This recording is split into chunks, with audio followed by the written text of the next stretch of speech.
Welcome to Picks on Politics, everybody. I am Dan Manarino, and with less than 2 weeks to go before the start of the Mamdani administration, his team now taking shape. And as the country's economic future remains uncertain, the mayor-elect is tapping into some experience for the role of budget director. Sherif Soliman, once a member of the de Blasio administration, will now serve in this crucial role during a new era of leadership. And as Mr. Mamdani looks to enact his bold affordability agenda, Mr. Soliman has the task of finding the money to make it happen. And in his first TV interview since his appointment, the new budget director, Sherif Soliman, is now going on the record. And it's great to see you, Mr. Soliman. Congratulations on the appointment, and thanks for being here on Picks on Politics. Thank you, Dan. Appreciate it. So you once served as the Department of Finance Commissioner under Bill de Blasio. Politico had this quote, which made me kind of smile this morning. It's from Mark Shaw, former deputy mayor under Mayor Bloomberg, and it said, "If you have hair when you go into this job, you don't have it when you leave." So here you are with hair. So why do you want to come back to this specific job, and did it take some arm twisting to get you to want to do it? So thank you for the question, Dan. Yes, I have hair, but it is certainly now salt and pepper, which is fine and great. I just wanted to, I've had almost 28 years in service in the city and state of New York, and in many different respects. So public service runs through my veins.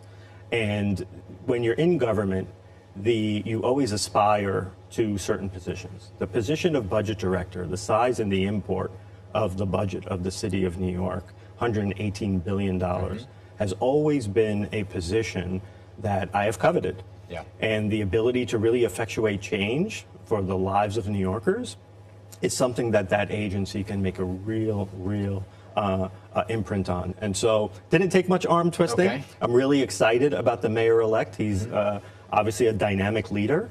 And so excited about the affordability agenda.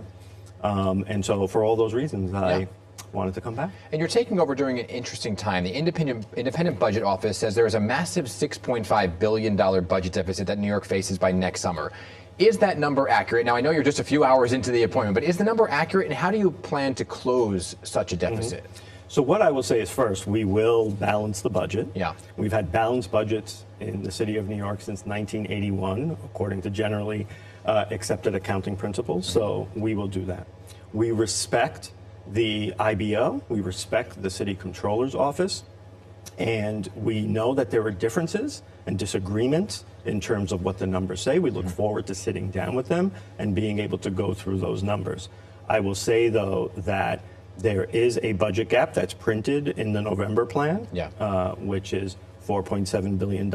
Again, we're going to sit down, understand where the revenues are coming from, what the forecasts say, what the expense projections are, and then be able to make informed decisions and really present recommendations to the mayor-elect now, but the mayor then, on how we will achieve a balanced budget that not only reflects the priorities of the incoming administration, but also deals with the nuts and bolts of government. Yeah, and some of it gets in the weeds for a New Yorker and so who just wants to know, are my services going to be cut, right? And so Mayor Adams once cut programs and services like libraries to save money and close a deficit and find some of the money.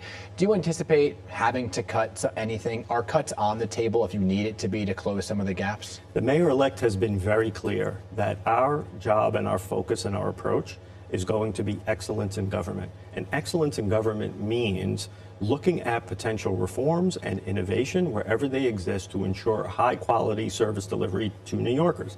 That may mean at sometimes that there is a program that is deemed ineffective, and we will take a look at those, right? But right now there's nothing on the table that you're saying automatically we're going to have to cut. We're going to go in and do an analysis. We're going to critique the current programs. We're going to work with agency leaders and the team that we've built and be able to look at where there are opportunities and make sure that the budget reflects that. Yeah, that's fair. You know, Mayor Adams put out a statement in reflection to the IBO report saying, quote, "It is clear that we are leaving the next administration with a strong foundation for success," end quote. Do you believe it's a strong foundation? Well, from the budget perspective, we know that we have a gap to close that's coming up for fiscal year 2027. So our job is to make sure that the budget reflects the affordability, meets the moment, and tries to address the affordability crisis that exists right now. And the agenda says it all. Universal child care, fast and free buses, rent freeze, housing production and preservation. So we really need the budget to work for what New Yorkers really need and deserve and expect out of their government. So that's going to be the focus. Not a strong foundation. I think the foundation is there, our opportunities will be there, but there is a gap to close. We're clear-eyed about the challenges, and that's the work before us. So how do you, I hear you talking about that gap, right? So just for a New Yorker who's listening to it saying, what's the task? How do you close the gap?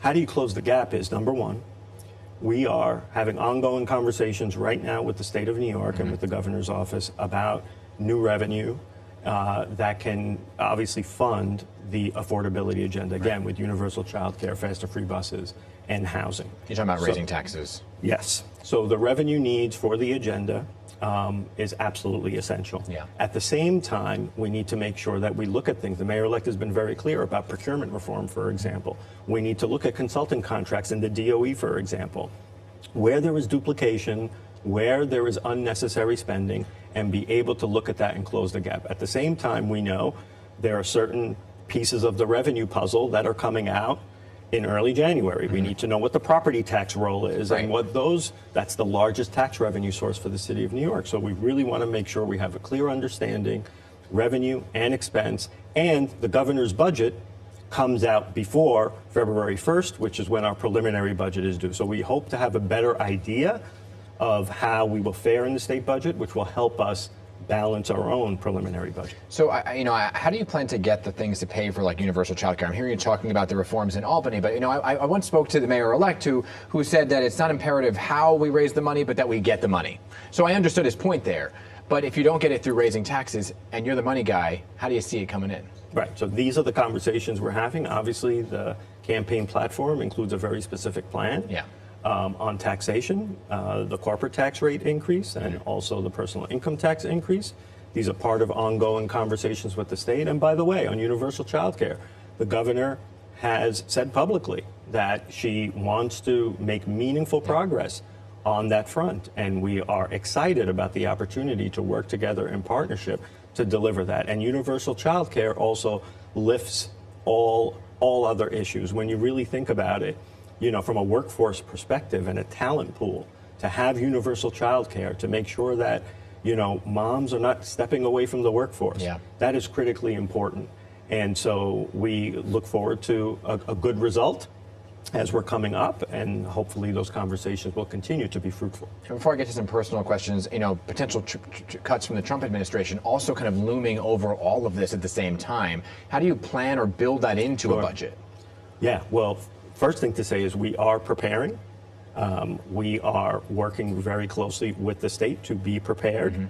I would note that the governor, with the most recent federal shutdown, jumped into action with emergency SNAP funding. So these are the kinds of discussions. We are preparing for any potential downturn. We know, for example, that H.R. 1, also known as the One Big Beautiful Bill Act, will have reductions to the social safety net through Medicaid and food assistance. So we really have to watch that closely. And in fact, in my current role in the City University of New York, higher education has been in the crosshairs.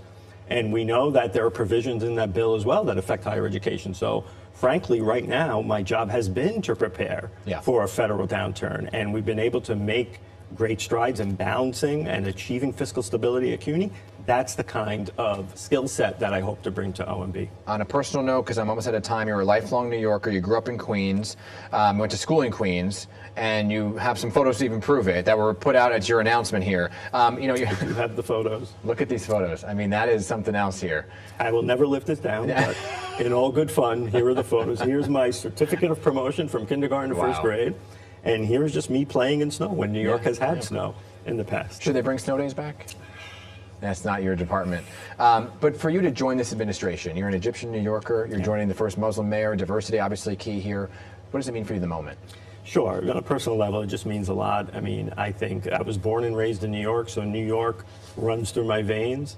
But I'm very connected to my culture, and to be able to see sort of my two worlds collide, right? On my personal identity side and also on the public service side in a way that is historic. It's really, gratifying that and really interesting that the fourth mayor that I've worked for could speak Arabic better than I can. There you go. Mr. Soliman, I appreciate you making this your Thank you, first Dan. stop. We'll have many conversations along the way, okay? Much